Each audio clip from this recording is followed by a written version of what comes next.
ब्रह्मा विष्णु महेश अजर अमर नहीं है। इनका भी आविर्भाव अर्थात जन्म तथा तिरोभाव अर्थात मृत्यु होती है। प्रमाण के लिए देखिए देवी भागवत महापुराण। ब्रह्मा, मैं, विष्णु और शिव, यह तुम्हारी प्रभाव से जन्मवान है। हम तो जन्मवान है, हमारा तो जन्म होता है और मरते हैं, नित्य नहीं है, हम अविनाशी नहीं है। फिर इंद्रादि दूसरे देवता नित्य किस प्रकार हो सकते हैं? कृपया अवश्य सुनिए जगत गुरु तत्वदर्शी संत रामपाल जी महाराज के अमृत वचन। प्रत्येक साहब की शक्ति में, क्षमता में, सामर्थ्य में अंतर है। और ये हैं सभी साहब, स्वामी हैं, मालिक हैं। तहसीलदार एक तहसील का स्वामी है, राम है, साहब है। एसडीएम एक डिवीजन का, अपने क्षेत्र का अपना जो जॉब है उसका। और डिप्टी कमिश्नर एक जिले के अंदर साहब है, कंट्रोलर है। कमिश्नर 4-5 डिस्ट्रिक्ट्स के ऊपर होता है। और मंत्री एक स्टेट का, राज्य का एक विभाग का होता है स्वामी, साहब, मालिक। और मुख्यमंत्री उन सभी मंत्रियों के ऊपर भी साहब होता है। वो केवल एक राज्य का, एक टुकड़े का होता है। और प्रधानमंत्री बहुत से मुख्यमंत्रियों के ऊपर साहब होते हैं। इसी प्रकार पूरी व्यवस्था भगवान की भी आपने समझनी चाहिए, ऐसे समझनी होगी। जैसे अन्य भी देव हैं, जैसे वरुण देव है जल का देवता, जैसे कोई सिंचाई मिनिस्टर है, सिंचाई मंत्री, इरिगेशन मिनिस्टर, तो वो सिंचाई मंत्री एक मनुष्य होता है। उसको नहर महकमे का मंत्री भी कहते हैं, नहर मंत्री। तो ऐसे नहर मंत्री नहीं है, वो मनुष्य मंत्री है, जिसके अंतर्गत सभी सिंचाई स्रोत आते हैं। वो उनका कंट्रोलर होता है। इसी प्रकार जैसे विद्युत मंत्री होता है, बिजली मंत्री, तो वो बिजली नहीं होता, वो मनुष्य होता है। ऐसे ही हमारे देव हैं। जैसे कुबेर देवता है, कुबेर ये वित्त मंत्री है। और जंगल के देवता हैं, जितने भी फॉरेस्ट हैं उसके अंतर्गत आते हैं।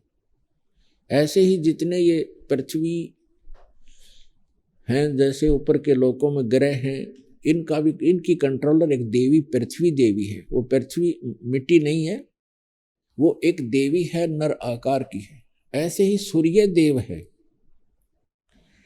ये सूर्य जो आग का गोला, ये देव नहीं है, वो सूर्य एक देवता है, नर आकार है, जिसके अंतर्गत सभी प्रकाश स्रोत आते हैं। ऐसे एक बहुत घने सूर्य हैं, चंद्रमा है, प्रकाश स्रोत हैं, वो उसके अंतर्गत आते हैं।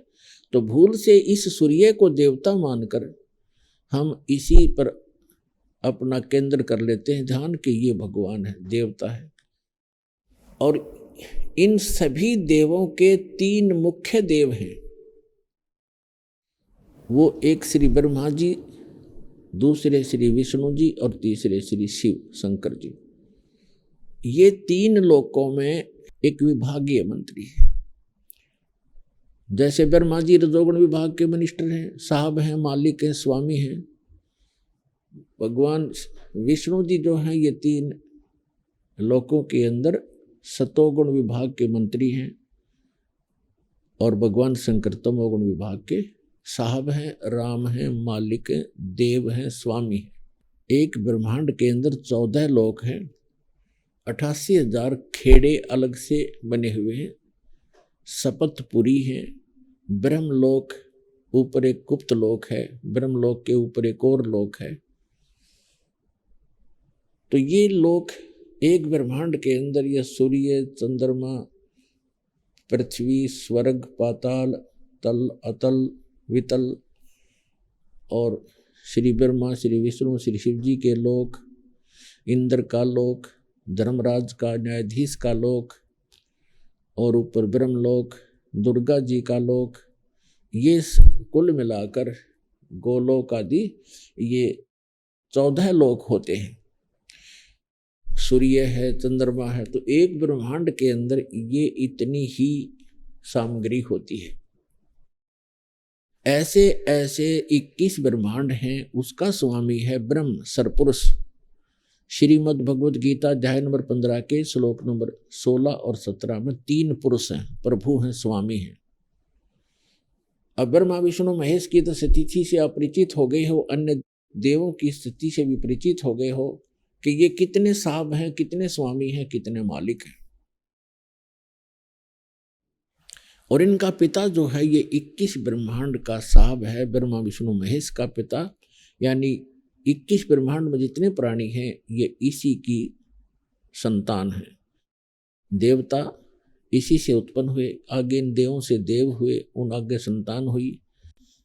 ऐसे तो एक ब्रह्मांड की मैं आपको व्यवस्था बता दी, और 21 ब्रह्मांड हैं इस सरपुरुष के। श्रीमद् भगवद गीता अध्याय नंबर 15 के श्लोक नंबर 16 में 2 पुरुष हैं, सरपुरुष और अक्षर पुरुष, और 17 में है तीसरा अन्य है जो इनसे अलग है, वो परम अक्षर पुरुष है, उसे परम अक्षर ब्रह्म भी कहते हैं। सरपुरुष कहो या सरब्रह्म कहो, और इसको सीधा ब्रह्म भी कहते हैं। ब्रह्म की परिभाषा आपको बताएं, ब्रह्म क्यों कहते हैं इसको।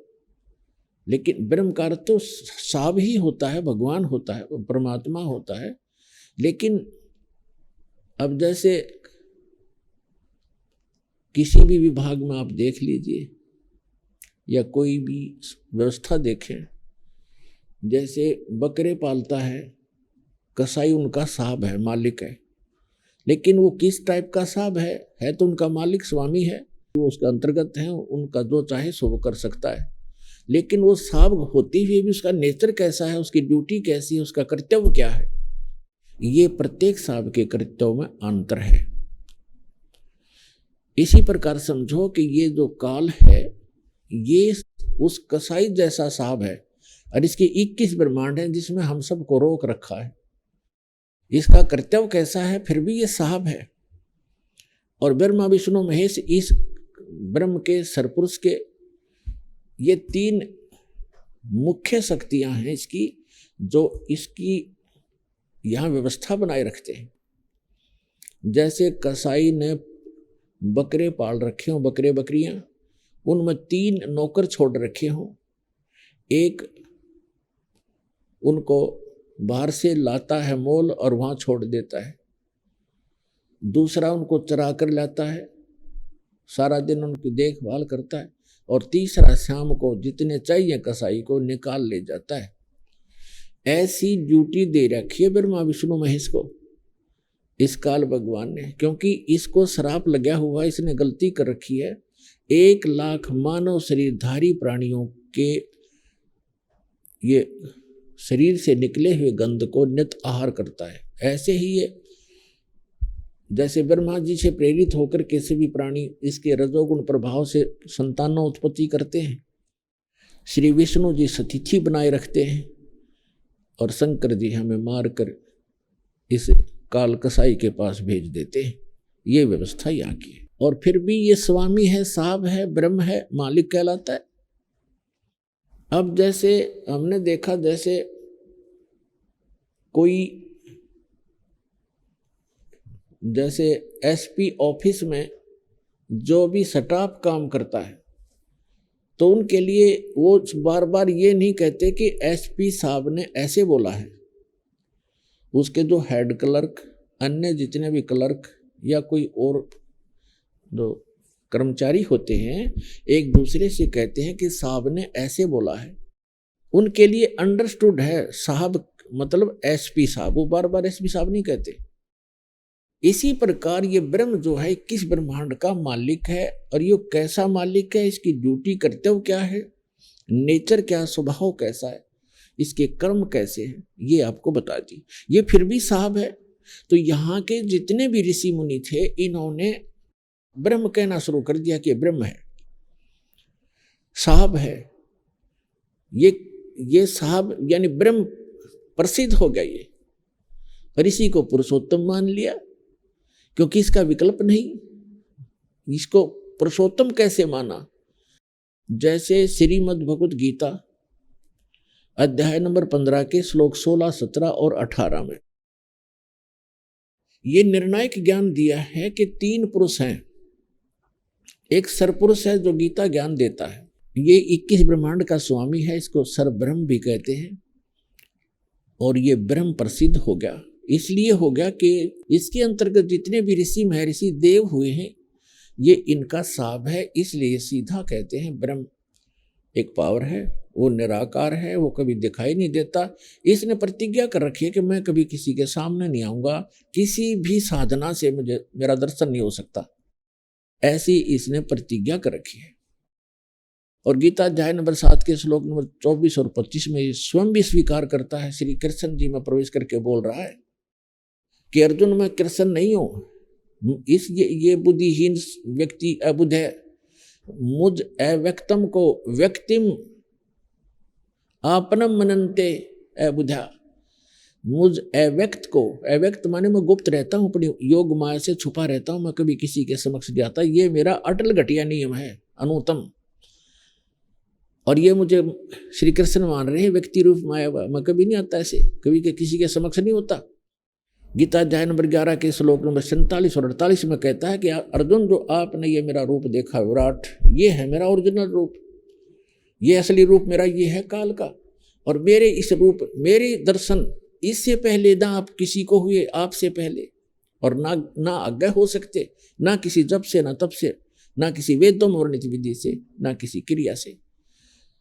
इस मेरे दर्शन नहीं कर सकता, इस रूप के दर्शन नहीं कर सकते। रूप के दर्शन करना मतलब भगवान प्राप्ति, तो वेदों में वर्णित विधि से परमात्मा प्राप्ति नहीं हुई। इन ऋषि महर्षियों ने झक मार लिए, समाधि लाला देख ली, और ओम का नाम इनका टॉप मोस्ट मंत्र है, फाइनल मंत्र है, इसका जाप करके देख लिया, ये वेदों में लिखा है।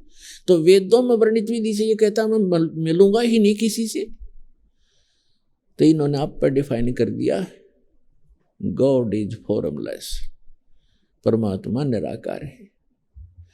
तो यहां जो प्रसंग चला है कि ये इसके अंतर्गत सभी के लिए साफ प्रसिद्ध हो गया, ब्रह्म हो गया, ब्रह्म है, सर्वशक्तिमान है, इस 21 ब्रह्मांड के लिए सर्वशक्तिमान है ही ये। गीता अध्याय नंबर 15 के श्लोक 16 में 2 पुरुष बताए, सरपुरुष और अक्षरपुरुष। सरपुरुष आपको बता दिया, ये सरब्रह्म कहो, ब्रह्म कहो, 21 ब्रह्मांड का स्वामी है, ये काल कहो, ज्योति निरंजन कहो, ब्रह्मा विष्णु महेश जी का पिता कहो। और 7 संग ब्रह्मांड का स्वामी है अक्षर पुरुष। एक ब्रह्मांड में जो आपको सामग्री बता दी ये इतनी ही है प्रत्येक में। गीता अध्याय नंबर 15 के श्लोक नंबर 16 में 2 पुरुष बताए, सरपुरुष और अक्षर पुरुष। फिर बताया कि इन दोनों के अंतर्गत जितने भी प्राणी हैं वो सब नाशवान है, स्थूल शरीर उनके नाशवान है। जीवात्मा तो वैसे किसी की नहीं मरती, चाहे पशु है चाहे पक्षी है, तो ये स्वयं भी नाशवान है, दोनों सरपुरुष और अक्षर पुरुष। और इनके अंतर्गत जितने प्राणी हैं वो भी नाशवान। अब गीता अध्याय नंबर 15 के श्लोक नंबर 17 में तुरंत कहा है कि उत्तम पुरुष है तू अन्य। पुरुषोत्तम, पुरुषोत्तम, पुरुष माने परमात्मा, उत्तम माने श्रेष्ठ। वो श्रेष्ठ परमात्मा तो इन दोनों से अन्य है, सरपुरुष और अक्षर पुरुष से, और वही परमात्मा कहा जाता है। परमात्मा, अब परमात्मा की डेफिनेशन आपको बताएंगे। वो परमात्मा कहा जाता है और वही तीनों लोकों में प्रवेश करके सबका धारण पोषण करता है। अब गीता अध्याय नंबर 8 के श्लोक नंबर 1 में अर्जुन ने पूछा कि हे भगवान, आपने 7वें अध्याय के 29वें श्लोक में जिस तत्परम के विषय में कहा है कि उस तत्परम को जानकर, सारे अध्यात्म ज्ञान को समझकर और सभी कर्मों से परिचित प्राणी केवल जरा और मरण से छूटने का, मोक्ष पाने का ही प्रयत्न करता है। यह संसार की किसी वस्तु की डिमांड नहीं रखता, इच्छा नहीं रहती। तो किम तत्परम, 8वें अध्याय के प्रथम मंत्र में अर्जुन ने पूछा गीता जी में कि किम तत्परम, वो तत्परम कौन है, क्या है। 8वें अध्याय के 3 श्लोक में गीता ज्ञानदाता ने कहा कि वो परम अक्षर ब्रह्म है, यानी गीता ज्ञानदाता से अन्य है वो। तो गीता अध्याय नंबर 15 के श्लोक नंबर 17 में उस परम अक्षर ब्रह्म के बारे में बताया कि उत्तम पुरुष है तू अन्य परमात्मा इति उदारत ये लोक तर्यमाविश्य विवृति अवैश्वर। गीता अध्याय नंबर 15 के श्लोक नंबर 18 में गीता ज्ञानदाता कहता है कि जितने प्राणी मेरे अंतर्गत हैं 21 ब्रह्मांड में, उनसे मैं श्रेष्ठ हूं, उनसे तगड़ा हूं, उनसे शक्तिशाली हूं। इसलिए मैं लोक और वेद में, लोक वेद में, लोक इस 21 ब्रह्मांड का भी एक लोक कहलाता है। जैसे एक राज्य है, स्टेट, और पूरा भारत में 30 लगभग 29 राज्य हैं, ये सारा मिलाकर भी देश है। तो ये क्या कहता है कि मेरे 21 ब्रह्मांड में जितने भी प्राणी हैं यो मेरा लोक है। और वेद के जानने वालों ने ब्रह्म और वेद ओम नाम का जाप फाइनल मान रखा। तो ये कहता है कि ये एक दंत कथा है, लोक वेद है। जैसे हम लोक वेद के आधार से ब्रह्मा विष्णु महेश जी को अविनाशी मानते थे, इनके कोई माता पिता नहीं थे, ये थी दंत कथा। लोक वेद जो सत्य नहीं था, यथार्थ ज्ञान के विपरीत था। तो यहां ये कहता है लोक वेद के आधार से, दंत कथाओं के आधार से मैं पुरुषोत्तम प्रसिद्ध हूं, क्योंकि मैं जितने प्राणी मेरे अंतर्गत है इनसे श्रेष्ठ हूं, इनसे तगड़ा हूं, मजबूत हूं, इसलिए मैं पुरुषोत्तम प्रसिद्ध हूं। लेकिन उसने 15वें अध्याय के 17वें श्लोक में स्पष्ट कर ही दिया है कि उत्तम पुरुष है तू अन्य, उन दोनों से, सरपुरुष और अक्षर पुरुष से कोई और है श्रेष्ठ परमात्मा। 8वें अध्याय के 30 श्लोक में भी स्पष्ट कर दिया कि वो परम अक्षर ब्रह्म है। और 18वें अध्याय के 62वें श्लोक में गीता ज्ञानदाता स्वयं कह ही रहा कि अर्जुन तू सर्वभाव से उस परमेश्वर की शरण में जा, उसकी कृपा से तू परम शांति को और सनातन परम धाम को प्राप्त होगा। और गीता अध्याय नंबर 2 के श्लोक नंबर 12 में, गीता अध्याय नंबर 4 के श्लोक नंबर 5 और 9 में, गीता अध्याय नंबर 10 के श्लोक नंबर 2 में ये स्वयं का स्वीकार करता है कि अर्जुन तेरे और मेरे बहुत जन्म हो चुके हैं। गीता ज्ञानदाता तू नहीं जानता, मैं जानता हूं। और मेरी उत्पत्ति को ये देवता लोग भी नहीं जानते, क्योंकि ऋषि नहीं जानते, क्योंकि मेरे से उत्पन्न हुए। तो 21 ब्रह्मांड में जो भी प्रजा है ये सारी ब्रह्म से ही उत्पन्न हुई है। और दुर्गा और इसके संयोग से फिर आगे नर नारी करके अपने आप परिवार बनते चले गए। तो यहां जो प्रसंग चल रहा है कि ये कितना प्रभु है, कितना स्वामी है, ये परिभाषा बता रहे हैं आपको प्रभु की, स्वामी की। तो 21 ब्रह्मांड का स्वामी ये ब्रह्म है। यहां जन्म और मृत्यु सदा बनी रहेगी। इसको श्राप लगा हुआ है 1 लाख मानव शरीरधारी प्राणियों का आहार करने का, जिसके लिए इसने व्यवस्था कर रखी है। जन्म और मृत्यु सदा रहेगी इसके लोक में। यहां से निकल जाएंगे उस परम पिता परमात्मा के बताए मार्ग अनुसार साधना करके मर्यादा में रहते हुए हम यहाँ से निकल जाएंगे, तो फिर ऐसे स्थान पर चले जाएंगे जहाँ जन्म मृत्यु नहीं होती। यहाँ तो आपने जाना पड़ेगा। आप चाहे अपने आप को कितना ही व्यवस्थित मान रहे हो और कितना सुख मान रहे हो बेटे और बेटियों का, कार और कोठियों का, ये आपकी नहीं है। आपका कब समझ में आवेगी ये तो आपकी भक्ति और आपकी आस्था निर्भर करता है। ये स्थान आपका नहीं है। आज याद कर लो, और चाहे फिर जिस दिन वो टाइम आओगा आपका जाने का फिर याद कर लियो। उस समय कुछ नहीं बनेगा। जिस समय आप जाने के समय याद करोगे सचमुच ठीक कहा करते, आज तो कुछ भी नहीं अपना, लेकिन उस समय कुछ नहीं बन पाएगा। इसको पहले याद रखना पड़ेगा।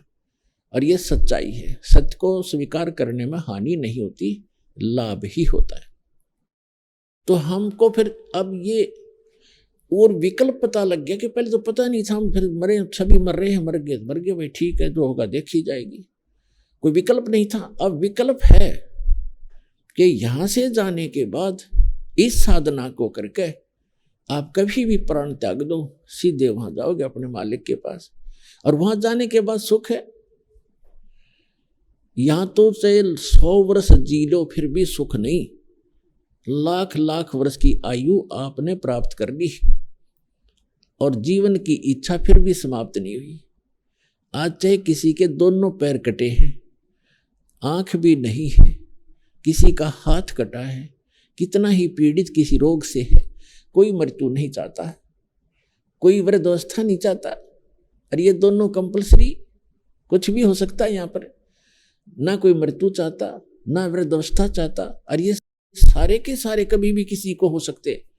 तो ऐसे लोक में और आप जी कितने निश्चिंत हुए बैठे हो। तो दो प्रकार के सतिथि होती है, एक तो जिसने नशा कर रखा हो, या दूसरा कति बालक हो जिसको पता ही नहीं तो जो क्रियाएं कर रहा है इसकी हानि कितनी होगी, लाभ कितना होगा। तो आप जिसने नशा कर रखा है वो भी ज्ञान से उतर जाएगा, और ज्ञान से ही वो बालक बुद्धि समाप्त होगी। हम किस आस्था पर जी रहे हैं, किस उद्देश्य को लेकर जी रहे हैं।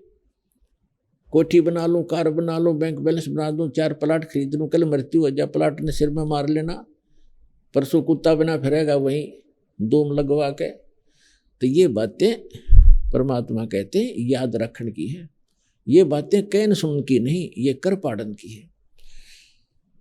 अब जो प्रसंग चल रहा है कि हम फिर क्यों ना उस लोक का पता लग गया, वहां जाने की विधि का पता लग गया, और यहाँ रहेंगे तब तक भी हम सुखी रहेंगे, और जब यहाँ से जाएंगे 1 सेकंड में निकल जाएंगे यहाँ से, कोई सोच भी नहीं सकेगा कहाँ गए। अन्यथा सतभक्ति नहीं करते उनको यम के दूध पकड़ कर ले जाते हैं, और कर्मानुसार फिर वो यही भटकता रहता है, कभी स्वर्ग कभी नरक, कभी 84 लाख योनियों में। शुभ कर लिए, अच्छे कर्म कर गया, कोई तपस्याएं कर ली तो राजा बन गया, राजा बनकर सारे कर्म फोड़े, शिकार खेले, बुरे करे, सारी शराब स्वरूप पीवे, प्रजा को दुखी करे, अपने स्वार्थवश पता नहीं कितने सेनाएं मरवा देता है, फिर वो गधा बनता है, धक्के खाता फिरता है। तो इस लोक के कोई भी सुख की आप इच्छा मत रखना, क्योंकि ये सुख नहीं है, झूठा सुख है। तो जो प्रसंग चल रहा है उसी पर आते हैं। अब 21 ब्रह्मांड का स्वामी है ये ब्रह्म, और गीता अध्याय नंबर 15 के श्लोक नंबर 18 में कई भक्त कहते हैं, हमारे भक्तों को कुछ कहते हैं दोबार के व्यक्ति के, तुम्हारे गुरुजी 15वें अध्याय के 18वें श्लोक के बारे में क्यों ना बोलते। उसमें खुद कहता है ये कि मैं पुरुषोत्तम हूँ, लोक और वेद में मैं पुरुषोत्तम हूँ, सबसे उत्तम श्रेष्ठ हूँ। अब ये उसका डिफाइन आपको कर दिया, ये कैसे पुरुषोत्तम कहता अपने आप को। अब जो अक्षर पुरुष है ये 7 शंख ब्रह्मांड का स्वामी है। 7 शंख माने नील, पद्म, शंख, जैसे गणित की ये गिनती है, लाख, 10 लाख, करोड़, 10 करोड़, अरब, खरब, ऐसे, फिर नील, पद्म, तो शंख, ये लास्ट अंतिम गिनती है अपने भारतवर्ष की जो देवनागरी के अंदर। तो उसके 7 शंख ब्रह्मांड का वो स्वामी है, 7 शंख। और कितने ब्रह्मांड हैं? असंख्य। हमारे लिए अनगिन, लेकिन परमात्मा के लिए तो वो काउंटेबल है ही है, उसको तो सब पता है। तो ऐसे ऐसे ना जाने कितने ब्रह्मांड हैं, उन सब का मालिक है वो परम अक्षर ब्रह्म, और वो रहता है ऊपर सतलोक के अंदर शाश्वत स्थान में, और हम सभी और आप भी वहीं रहा करते थे। आप जी यहाँ आ गए अपने बालक बुद्धि से गलती करके, जितने भी चींटी से लेकर हाथी तक, रंग से लेकर राजा तक, देवता ब्रह्मा विष्णु महेश तक, दुर्गा और इस ज्योति निरंजन तक, हम सभी वहां रहा करते थे, सतलोक में रहा करते थे। आपके सभी मकान वहां खाली पड़े, महल। आपने यहाँ तो आप प्रत्येक प्राणी चाहता है कि बड़ी कोठी हो, जिसको भी जरा सी कोई पोस्ट मिल जाती है, या जिसके पास कोई पैसे अपने पेट के निर्वाह से ज्यादा हो जाते हैं, तो उसकी वृत्ति क्या होती है? बढ़िया कोठी बनाऊं, चारों तरफ पार्क हो, आगे बाग बगीचे हो, उसमें झरने बह रहे हो, झूले डाल रखे हो। आपने देखा ये नकली सुख यहाँ ट्राई करते हैं बनाने की, कोई छोटा मोटा अच्छी पोस्ट हो, उसके कोठी में कि तो झूला लग रहा है, कि तो छोटे मोटे फुहारे लग रहे हैं, कोई पार्क बना रखा है। तो ये तो है नकली अस्थाई, कल मृत्यु हो जाए ये साथ नहीं चलेंगे। और सतलोक के अंदर बहुत लंबे चौड़े आपके प्रत्येक का अलग अलग दूर दूर स्थान है, अलग अलग बाग बगीचे हैं, हर तरफ सदाबहार उसमें फल लगे रहते हैं, फुहारे छूट रहे होते हैं, हीरे पन्ने लालों के तो वहां पर पहाड़ हैं जैसे यहाँ पत्थर के पहाड़ हैं। तो ऐसे लोग को छोड़कर हम यहाँ आगे, एक हीरा मिल जाए किसी ने, ओहो छुपाई फिरे, का बहुत बड़ी चीज मिल गई, और वहां ठोकरों में पड़े ये हीरे आपके। तो कहने का भाव ये है कि हम उस सुख में स्थल को छोड़कर अपनी बालक बुद्धि से गलती से यहाँ फंस गए, और यहाँ से निकालने का तरीका केवल वो समर्थ ही बताता है। ये काल भगवान हमें इस ज्ञान का पता नहीं लगने देता। परमेश्वर ने जब हम गलती करके आए थे उसी समय, कुछ समय के उपरांत ये पूरा ज्ञान सूक्ष्म वेद इंक्लूडिंग चारों वेद, ये सारा ज्ञान भेज दिया था, फैक्स कर दिया था इस काल यानी सर्वपुरुष ज्योत स्वरूपी निरंजन के अंतःकरण में। और इसने जब अपने आप, जैसे किसी को उल्टी गिरती है उसके बस की बात नहीं रोक ले, जैसे छींक आती है तो छींकों को रोक नहीं सकता कोई, तो इसी प्रकार परमात्मा ने ऐसी व्यवस्था करके इसके शरीर में भेज दिया। कुछ समय के बाद इसने ऐसे ही छींक आई और एकदम ये चारों वेद बाहर आ गए, समुद्र के ऊपर गिर गए, एक सुंदर सुसज्जित ट्रे के ऊपर। एक ही वेद था ये, इसने उसको पढ़ा, फिर इसने देखा कि इसके अंदर उस परमात्मा की पूरी जानकारी है, उस सतलोक की जानकारी है, वहाँ की व्यवस्था की जानकारी है। और मेरे अंतर्गत जितने प्राणी हैं इनको वो पता लग गया थे, सब भाग जाएंगे, और तेरे को श्राप लगा, इसको श्राप लगा है इसकी गलती से 1 लाख मानव शरीरधारी प्राणियों का नियत आहार करने का। तो इसको इस उद्देश्य से इसने उस सूक्ष्म वेद का वो पार्ट, वो अंग उसको निकाल दिया उसमें से, जिसमें उस लोक की जानकारी और उस भक्ति की विधि थी, वो थी भले ही कोड वर्ड्स में। तो इसने वो बिल्कुल जानकारी समाप्त कर दी, और वो वेद रख जरूर दिए क्योंकि यहाँ के इसको भी चाहिए थे, इसके ऋषि मुनियों को इसमें जख मारने के लिए वो रख दिए, जिसमें कोई मोक्ष मार्ग नहीं है, ज्ञान अवश्य है इन चारों वेदों में।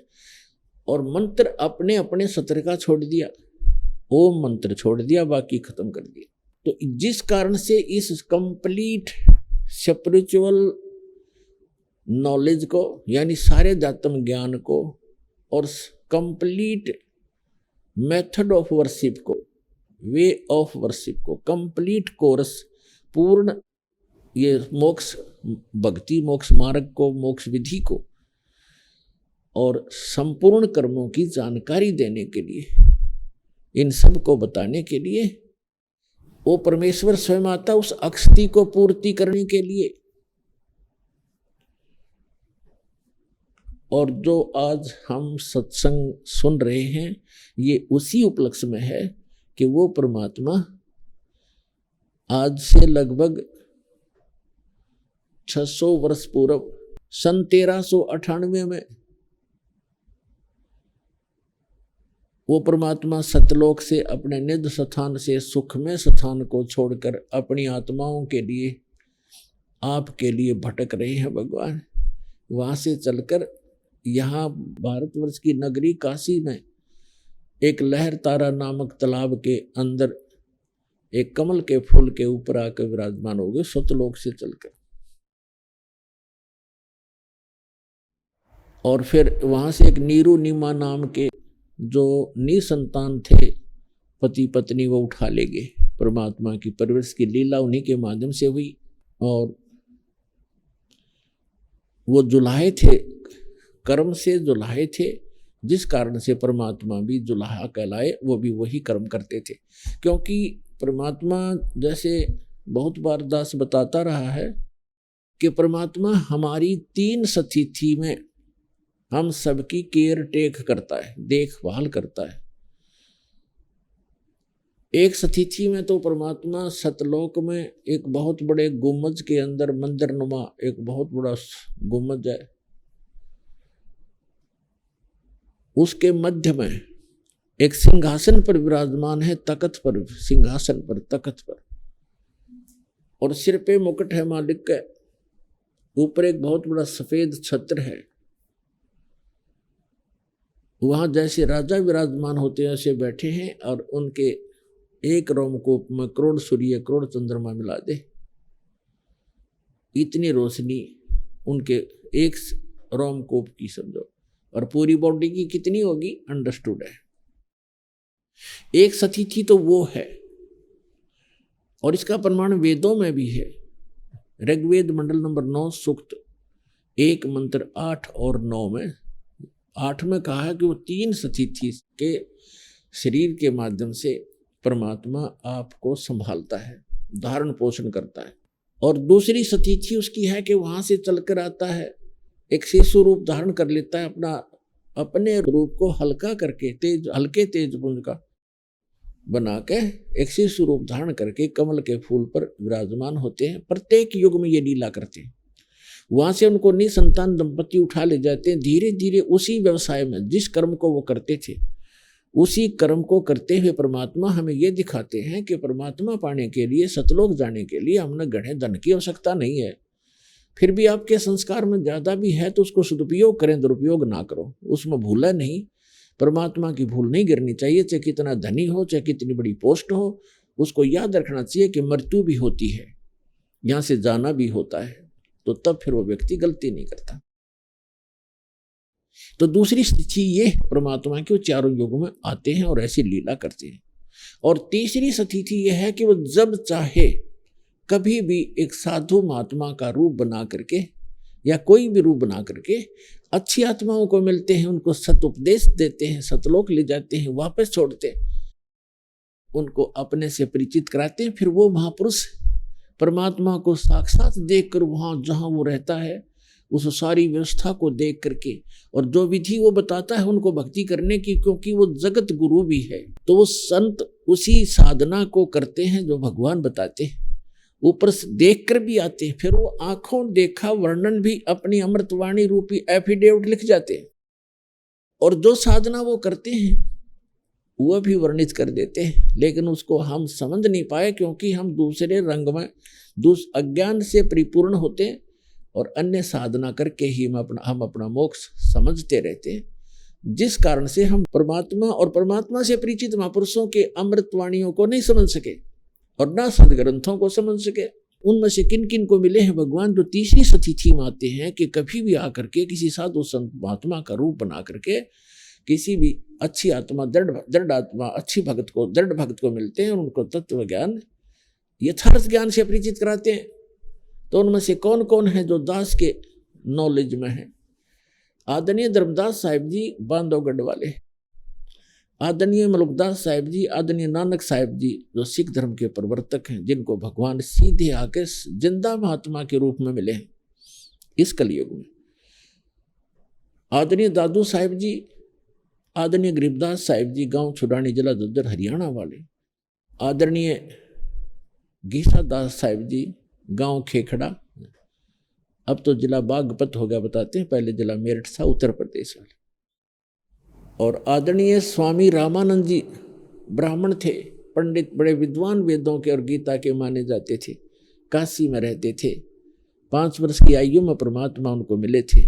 तो इन महापुरुषों को परमात्मा मिले और उनको सचखंड लेकर वापस छोड़ा, उस सुख में स्थान पर ले गए जहां के गुणगान ये दास कर रहा है कि वहां जाने के बाद जीव की कभी जन्म मृत्यु नहीं होती, लेकिन वहां जाने की एक विधि है स्थायी स्थान पाने की। वैसे तो सभी महापुरुष गए, उन्होंने सब ने यही कहा कि भगवान हमें यही रख लो। तो परमात्मा ने उनसे कहा कि बच्चों ऐसे नहीं रख सकेंगे, आप जाइए, आपको ऐसे मंत्र देंगे, आप शीघ्र ही धनी हो जाओगे सत भक्ति करके, और उस भक्ति की शक्ति से आप यहाँ आ सकोगे। तो उन्होंने ऐसा ही किया। भक्ति की जो यथार्थ भगवान ने बताई थी, और सतलोक चले गए, अपना आंखों देखा, जो भी विवरण था, जो साधना उन्होंने की, जो सतखंड जैसा है वहाँ ऐसी स्थिति है, वो अपनी अमृत वाणी में उन्होंने बोल बोल के लिखवा दी। तो उनमें से कौन कौन से हैं वो महापुरुष आपको बता दी। ये महापुरुष हैं जिनको परमात्मा मिले और उस सतलोक में लेकर गए, फिर वापस छोड़ा। उनमें से स्वयं परमात्मा ने जो ज्ञान दिया था वो आदरणीय धर्मदास साहिब जी ने कबीर सागर, कबीर वाणी, कबीर बीजक रूप में उन परमात्मा के द्वारा बोली गई वाणियों को लिपिबद्ध किया, जो सूक्ष्म वेद है, जिसको तत्व ज्ञान कहते हैं, और जिसके विषय में थोड़ा सा हिंट दिया है कि इसमें श्रीमद् भगवद गीता अध्याय नंबर 4 के श्लोक नंबर 32 में उसमें बताया कि अर्जुन, अभी तक मैंने जो तुझे ज्ञान बताया कि कोई तो देवताओं की पूजा करता है, गीता अध्याय नंबर 4 के श्लोक नंबर 25 से 30 तक बताया कि कोई तो देवताओं की पूजा करता है, कोई स्वाध्याय करके ही संतुष्ट है, कोई केवल योगी बना हुआ है, योग साधना करके योगासन करके अपने आप को मुक्त मानता है, कोई पान अपान की क्रियाओं को करता है, कोई वो श्वास की क्रिया करता है, जैसे श्वास बाहर छोड़ रहा है उसको देख रहा है, ध्यान लगा, अंदर लेता है श्वास उस पर ध्यान रखता है, और कोई स्वाध्याय करता है, कोई अहिंसावादी होकर तीक्ष्ण व्रत करता है, जैसे मुंह पर पट्टी बांध कर नंगे पैरों घूमता है। तो ये सभी अपनी अपनी साधनाओं को पाप नाशक जानते हैं, लेकिन यथार्थ ज्ञान चौथे अध्याय के 34वें श्लोक में श्रीमद् भगवद गीता में कहा है कि यथार्थ ज्ञान तो वो परमात्मा ही आकर अपने मुख कमल से बोलता है, वो कंप्लीट स्पिरिचुअल नॉलेज होता है।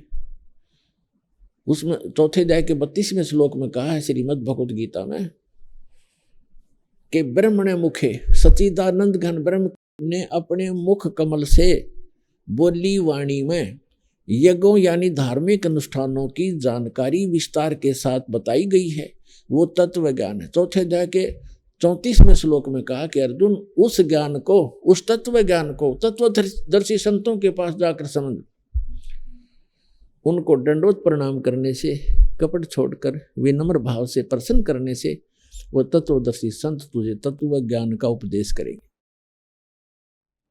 इसे एक तो ये सिद्ध हो गया कि जो गीता के अंदर ज्ञान है वो तत्व ज्ञान नहीं है, यथार्थ ज्ञान इससे हटकर है। और वो कौन सा है? जो भगवान ने सच्चिदानंद घन ब्रह्म ने स्वयं अपने मुख कमल से बोला है, परम अक्षर ब्रह्म ने अपने मुख कमल से बोला है, वो है सच्चिदानंद घन ब्रह्म की वाणी।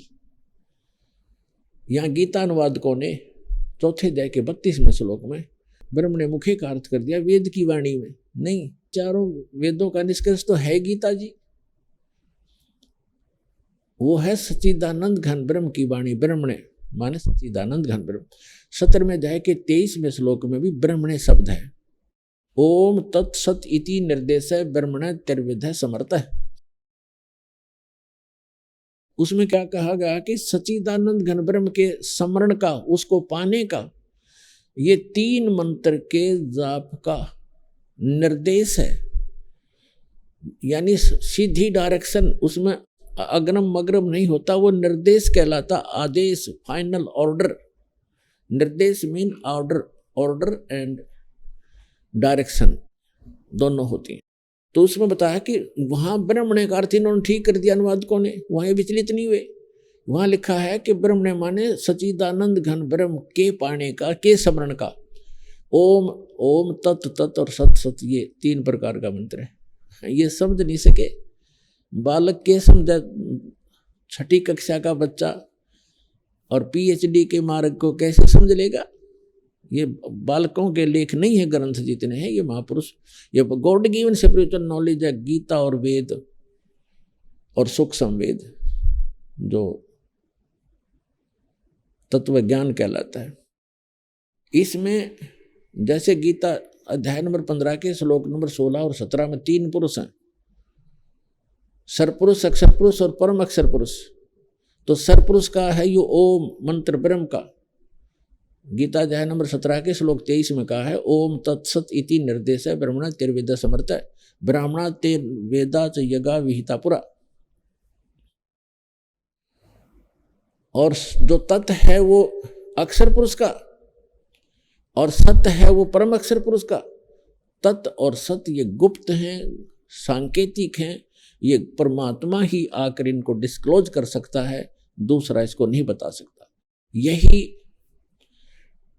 आपने ऋग्वेद मंडल नंबर 9 सूक्त 95 के मंत्र नंबर 2 में आपको बहुत बार दिखाया है कि उसमें कहा कि वो परमात्मा अपने वाक यानी अपनी वाणी द्वारा यथार्थ ज्ञान को बोलता हुआ घूमता है और वो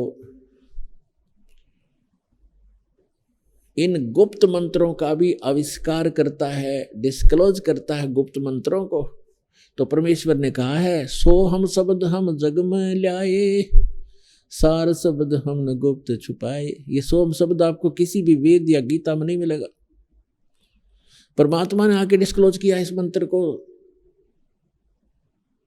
और सत्य फिर भी गुप्त, वो जो सत्य है सार नाम है वो फिर भी छुपा रखा है।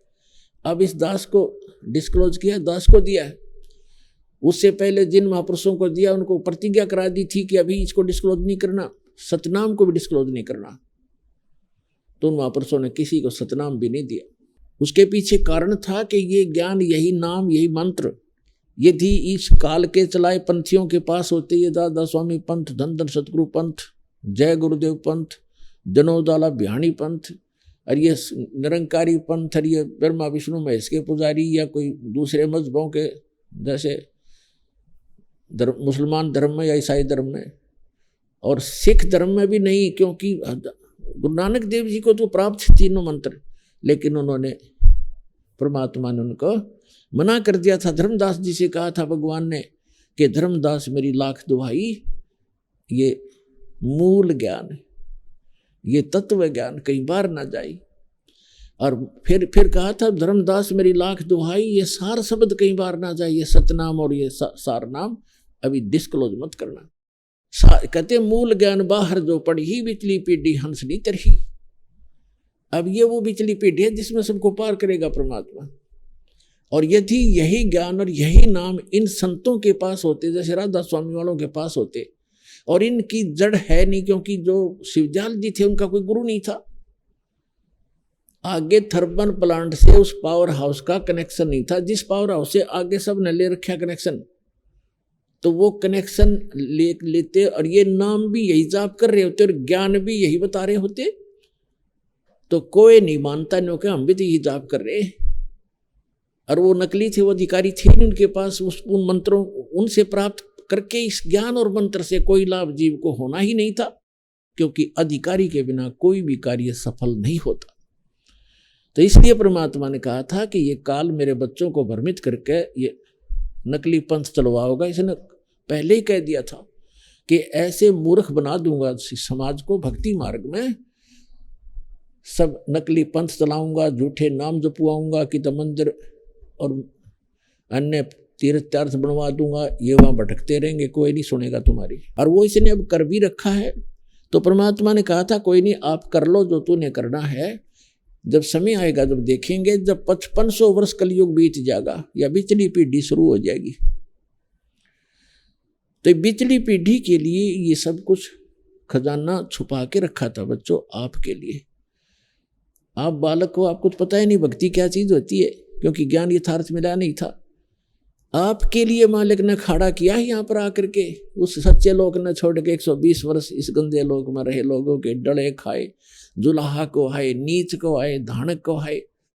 और कोई कुछ कह रहा था, कोई लात मार रहा था, कोई धिक्कार रहा था, कोई इनको गालियां दे रहा था कि तुम हमारे देवताओं को गलत बताता है, ब्रह्मा विष्णु महेश के माता पिता बताता है, इनको नासवान बताता है। और परमात्मा कहा करते साच कहूं तो जग मारे और झूठ कही ना जाई हो।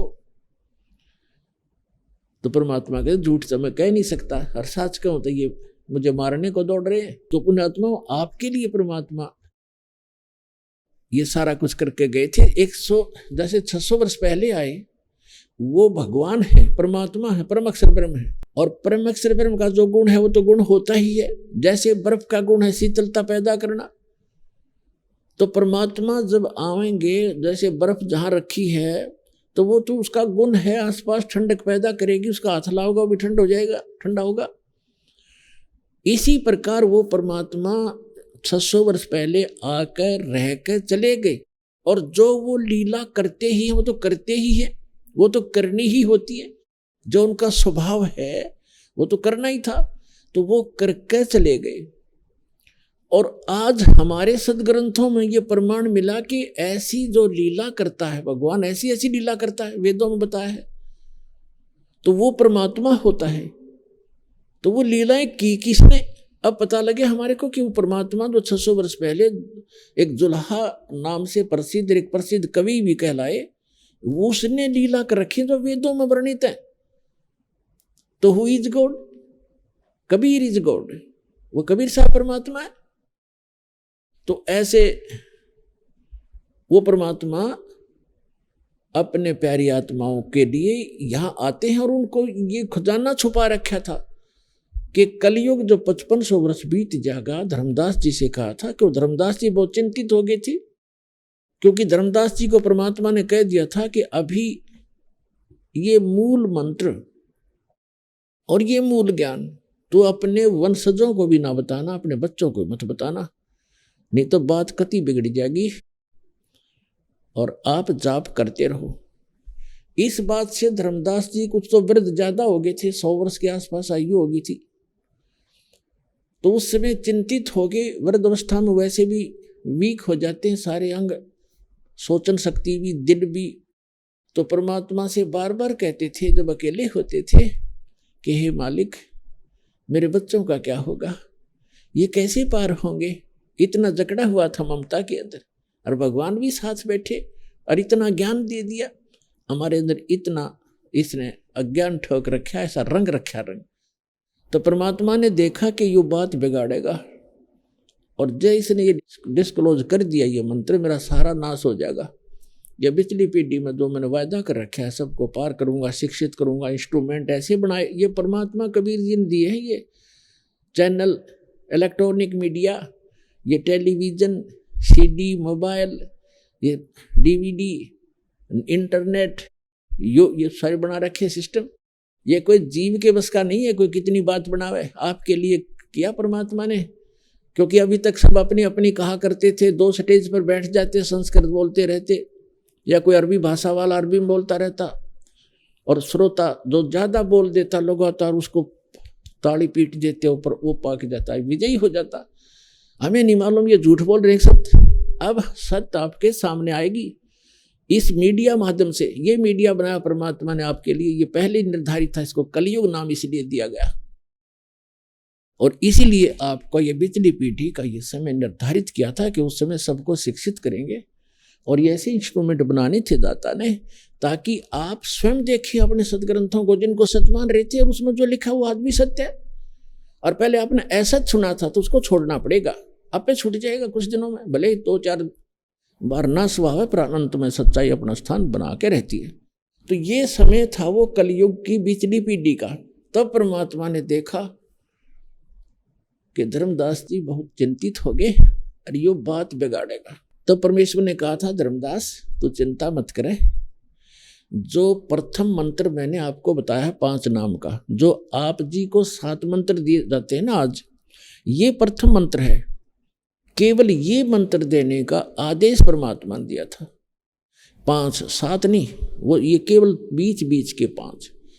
तो उसने कहा था परमेश्वर ने कि आप ये 5 नाम अपने बच्चों को देना। फिर परमात्मा ने देखा कि ये काम बिगाड़ेगा, उसको आगे आदेश नहीं दिया नाम देने का, स्टॉप कर दिया कि आप दीक्षा नहीं दोगे।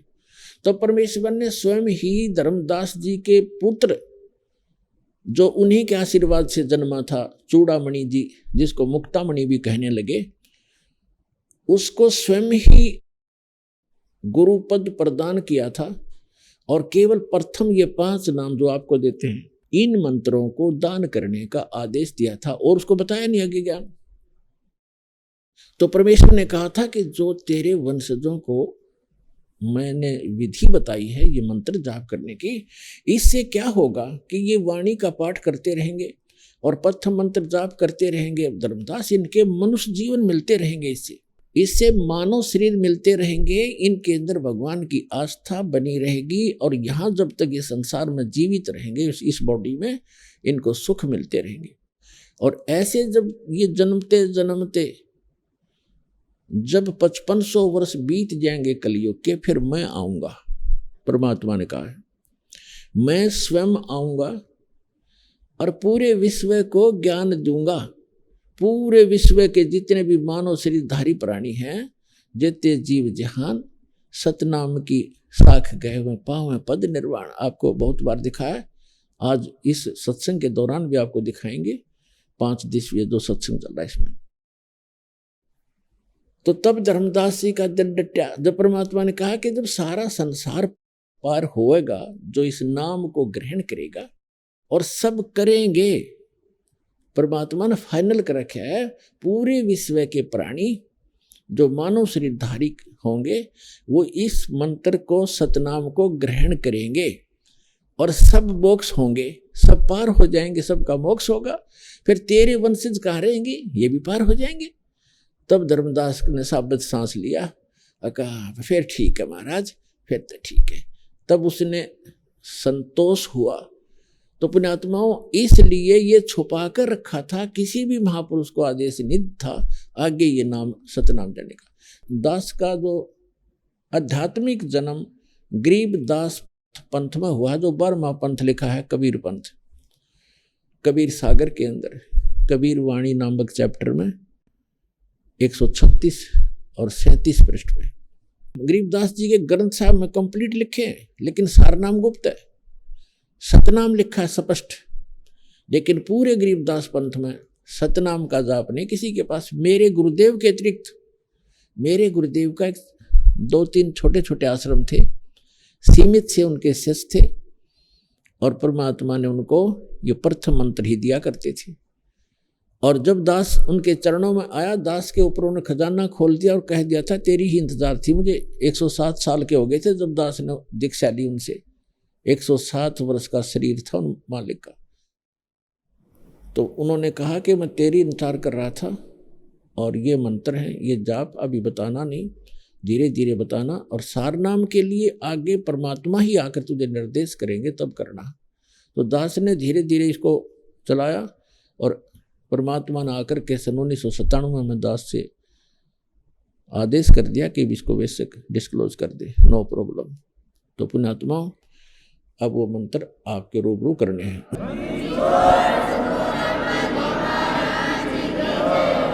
तो किस प्रकार परमात्मा कहते हैं, सोचल छिद्र मैं करूं अपने जन के काज।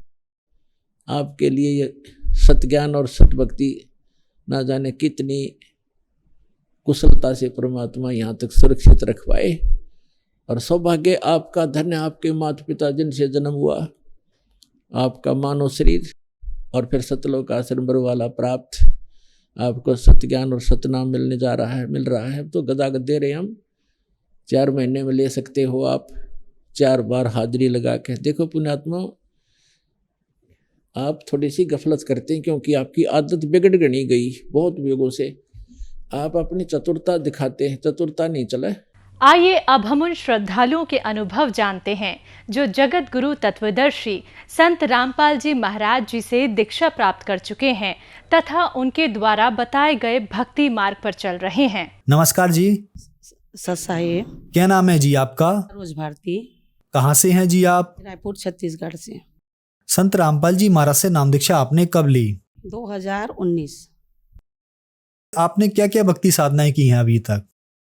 पहले साधना करती थी शंकर भगवान और दुर्गा माँ का मैं उपासना रहती थी, और नवरात्रि में 9 दिन उपास रहती थी। दोनों समय रहती थी, गर्मी में रहती थी, ठंडी में रहती थी।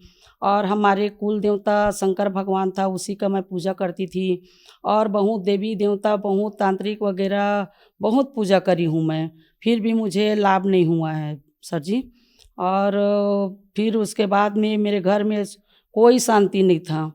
फिर हमारे एक दामाद और बेटी उन लोग जुड़े थे उसमें, तो बोले कि मम्मी जी आपका घर बहुत तकलीफ़ में है, आप भी तकलीफ़ में हो, इतना पूजा पाठ करते हो, आपके घर में सुख शांति नहीं है, बहुत तकलीफ़ है। तो फिर आप संत रामपाल जी महाराज से आप जुड़िए और अच्छा से भक्ति करो और जानू कर। फिर ज्ञान गंगा मैं देखी हूँ, मैं बोली, फिर भी मैं विश्वास नहीं करती थी। मैं इतना पूजा करी हूँ, इतना सब पूजा करके 2-2, 3-3 साल से मैं दुर्गा रखी थी, उसका मैं पूजा करती थी। और बहुत से पूजा जैसे जैसे पूजा करती थी, शिरडी गई थी और वहाँ सभी पूजा करती थी। फिर भी मेरे घर में बहुत दुख तकलीफ होते थे सर जी। और हमारे जो दामाद आए तो बोले वो जुड़ो रामपाल जी महाराज का ज्ञान गंगा और पुस्तक समझो एक बार। तो चलो मैं बोली नहीं, मैं इतना पूजा पाठ करी हूँ तो वो ये क्या चीज़ है रामपाल, मैं नहीं मानती। फिर मैं उन लोग इसार गए थे तो वहाँ जाके बोले मैं नहीं जाऊँगी, मैं क्या करूँगी जाके, मैं इतना पूजा पाठ करती हूँ, मेरे घर में इतना दुख है, इतना कलेश है, मगर फिर भी आप इतना भगवान में करने से मेरे को कोई लाभ नहीं मिला है तो मैं कोई भगवान को नहीं मानती करके मैं गुस्सा हो गई थी। तो फिर हमारे दामाद जी बहुत जिद करके ले गए, चलो मम्मी जी एक बार आप जाके देखिए और वहाँ से समझ के आइए। ऐसे करके फिर मैं वहाँ से गई हूँ और जाने के बाद में फिर मैं देखी हूँ तो फिर संत रामपाल जी महाराज से मैं दीक्षा ली हूँ भवानी आश्रम से। तो क्या संत रामपाल जी महाराज से नाम दीक्षा लेने के बाद आपको लाभ भी मिले? हाँ, बहुत लाभ मिला जी सर जी। सब तो लाभ तो वही है, मेरे घर में जुड़ने के बाद में मेरे घर में सुख शांति और सभी लाए हैं परमात्मा जी, संत रामपाल जी महाराज जी। और हमारे परमात्मा जितना हमको सुख दिए हैं, हमारे छत्र छाए नहीं थे, हमारे परमात्मा 2052 फुट में जगह बना के हमको मकान दिए। मेरे तो कैंसर से परमात्मा मुझे जान बचाए हैं। हम वहाँ गए थे हॉस्पिटल तो बोले हमको ऑपरेशन कराने करके, तो सर जी बोले कि ये तो 3rd वाला है, ये तो ऑपरेशन नहीं होगा, 3rd वाला में कैंसर है। तो बोले इसमें अगर हो सकते हैं तो इसमें बहुत कीमो देना पड़ेगा। तो हमारे बच्चे लोग को बोल रहे थे कि इसको अभी जितना दिन जी रहा है उतना दिन जीने दो, उसके बाद में आप आशा ही छोड़ दो। तो फिर हमारे बच्चे लोग बोले जैसे भी है, अगर ऑपरेशन करते करते मेरी माँ अगर कुछ भी हो जाए तो अगर हो जाए तो भी ठीक है सर जी, आप ऑपरेशन कर दूँ। फिर भी वो बोले हम ऑपरेशन नहीं करेंगे, ये इनका उम्र इतना हो गई है और इतना बढ़ गई है।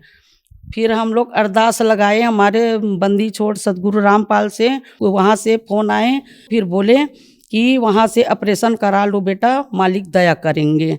तो फिर हमारे बच्चे लोग गए, फिर वहाँ बोले जैसे उनका दिमाग कैसे हो गया डॉक्टर को हमको नहीं मालूम, फिर बोले चलो ऑपरेशन करेंगे। ऑपरेशन करने के बाद में सर जी ऑपरेशन जैसे हुआ वो दवाई लिखे थे, हम दवाई भी बिल्कुल नहीं खाए, 1 रुपया का दवाई नहीं खाए सर जी। हमारे रामपाल गुरुजी महाराज हमको ठीक कर दिए। फिर उनका रिपोर्ट आए, 15 दिन के बाद में रिपोर्ट आने के बाद में बोले ये कैसे चमत्कार हो गया भाई, परमात्मा कहाँ से कैसे चमत्कार हो गया, आपका कैंसर नहीं है करके वैसे बोल दिए। बंदी छोड़ सदगुरु रामपाल जी महाराज से हम ठीक हैं। एक कैंसर के गांठ है जो ऑपरेशन करके मैं निकलवाई हूँ, बहुत से लाभ हुए मेरे घर में, सुख शांति। भगत सर जी गुरु महाराज हमारे बंदी छोड़ सदगुरु रामपाल महाराज से जुड़ने से बहुत लाभ हुआ है और बहुत सुख शांति से है सर जी।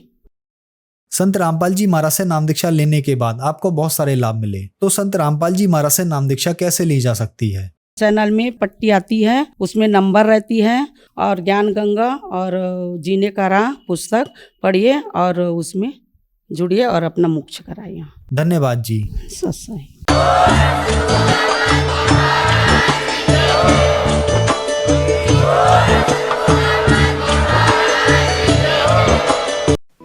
आप सुन रहे थे जगत गुरु तत्वदर्शी संत रामपाल जी महाराज के मंगल प्रवचन। अधिक जानकारी के लिए संपर्क करें